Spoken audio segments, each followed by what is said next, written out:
Você consegue imaginar um vice-presidente da República olhando para uma possível candidatura presidencial e chamando ela de ameaça à democracia? Pois foi exatamente isso que acabou de acontecer. E não, isso não foi dito em uma discussão qualquer de internet. Foi Geraldo Alckmin, vice-presidente do Brasil, falando oficialmente. Mas o mais estranho é o que essa declaração pode revelar nos bastidores.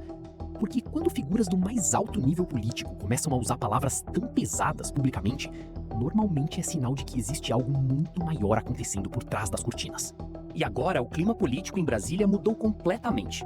Durante uma entrevista, Alckmin comentou a possibilidade de uma candidatura de Flávio Bolsonaro e disparou uma frase que explodiu nas redes sociais. Isso não é bem uma candidatura, é uma ameaça. A declaração caiu como uma bomba no cenário político brasileiro e já está sendo interpretada por aliados e opositores como o início antecipado da guerra eleitoral de 2026. E foi aí que o debate saiu do campo político e entrou diretamente no emocional da população. Porque palavras como ameaça à democracia carregam um peso gigantesco, principalmente em um país dividido há anos entre dois lados que parecem cada vez mais distantes.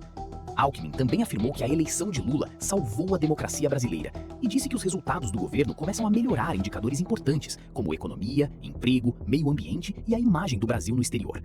Mas, apesar disso, não foram os dados econômicos que dominaram a internet hoje. Foi uma frase. Uma frase que muitos enxergaram como um ataque direto ao bolsonarismo e outros como um alerta real sobre o futuro político do país. E nos bastidores, muita gente começou a perceber uma mudança clara no tom do governo.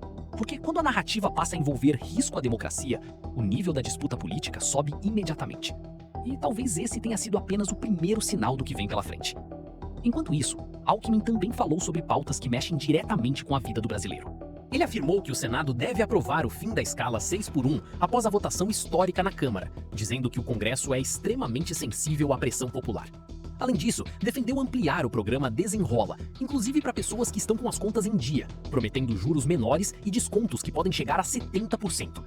Mas no fim, nada disso teve mais impacto do que aquela frase: uma ameaça à democracia. E agora, uma pergunta começa a crescer silenciosamente nos bastidores de Brasília. Isso foi apenas uma crítica política ou um sinal de que a eleição de 2026 pode ser a mais agressiva da história recente do Brasil? Porque quando o tom sobe desse jeito, normalmente é porque a disputa já começou.